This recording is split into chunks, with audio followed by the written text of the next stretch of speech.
are now joined by tonight's NASCAR Craftsman Truck Series race winner, Christian Eckes.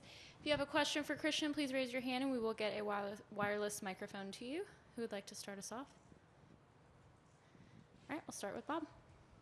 Bob Pockris, Fox Sports. Is there any extra pride or satisfaction in leading every lap and winning a race? Yeah, for sure. I don't think I've ever done that in any race, period, probably. So to do that is pretty awesome, and just to have such a dominant adaptive one Chevy is really cool. It's been a kind of a struggle for us over the last couple months. Thank you. Just having speed and kind of running as well as we needed to.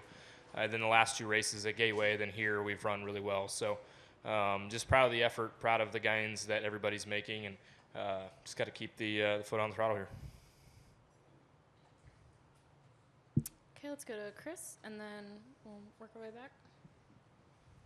Chris, NightCatchNets.com. Congrats, Christian.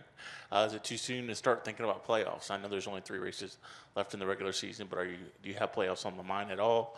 And if so, how do you feel like the playoffs will go for you guys? Yeah, for sure. The playoffs are on my mind for sure. The regular season championship's on my mind. There's a lot of things on my mind for sure. But our number one goal is to go run as well as we can and contend every weekend to try to get as many points as we can to put ourselves in a good position for the playoffs. So I feel pretty good about our chances right now, but we can't get complacent. We got to keep pushing and trying to get better. Thanks. Congratulations, Christian. Jonathan Howard on 3.com. Last season was kind of a breakout season for you, 4 wins, but now we're at this point in the year, you have 3 wins, and you've been a lot more consistent in the top 5, top 10. What does that say about your team, how you all have come together this season to be that consistent? Yeah, I think it's just a culmination of hard work over the off season.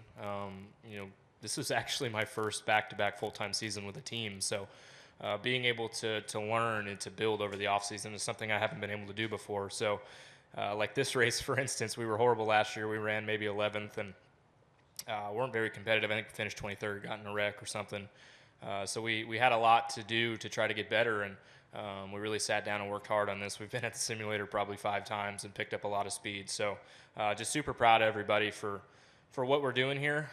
Daniel finished 2nd. I think we had another truck in the top 5. So everybody at McAnally Hilgeman Racing is doing a great job. Let's go to John. John Newby, alt driver. So the empty trophy case at the shop, is that something that you look at all the time? Does it drive you? I mean, how much is that on your mind each week? Yeah, a funny story. The Phoenix toolbox came, and this was after we won the race, Uh-oh, what did I do? Never mind, we're back. We got eliminated at Homestead. We're kind of in the dumps, and then like a week later, they sent us a toolbox that said championship on it instead of Phoenix. So if you look in our trophy case, the toolbox doesn't have anything on it. We just left it blank.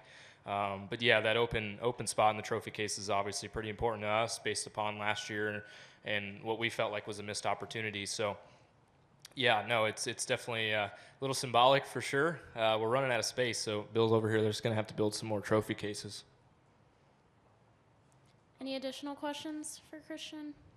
Okay. Yeah, Chris, it looks like you had a pretty smooth night. Were there ever any anxious moments out there? In other words, was it tougher than it looked where you were sitting? Yes and no. There was a moment in stage 2 where I was lapping trucks and just kind of all of a sudden lost grip. The 11 had a lot of pace at times tonight and pushed us pretty hard and kind of taxed the tires. I was able to ride a little bit there at the end with the 43 and a couple others behind us, but the 11 seemed to have the most pace for us for the night. He pushed me pretty hard there at the end of that stage 2. I don't think he would have passed us, but he was close enough to maybe make a move coming to the end of stage 2. Yeah, Terrell Davis, Middle Tennessee Racing News. Nashville Superspeedway is a unique track, it's concrete. How do you compare it to other tracks that you run on, and how do you like it? I mean, going in this weekend, I didn't like this place at all, I'll be very honest with you. But I like it a lot more now, for sure. So, yeah, it's just a tough racetrack. With it being concrete and kind of oddly shaped at points, it's really hard to determine what you need for balance because you really can't feel a lot. I don't know if it's the concrete or what it is, but I haven't been able to get a really good feel for it. Our truck was really good tonight, and there was times I thought it drove okay, but then there's not. It's just really dependent on speed more than anything, I feel like, and yeah, this place is very difficult for sure.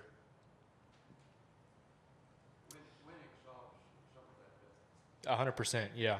Like I said, I didn't like this place before. Now I kind of like it. Paige Ellis, WSMV Nashville. So now you've won at Bristol, Martinsville, and now Nashville, all concrete tracks. Do you think there's just something with you in concrete that seems to go together?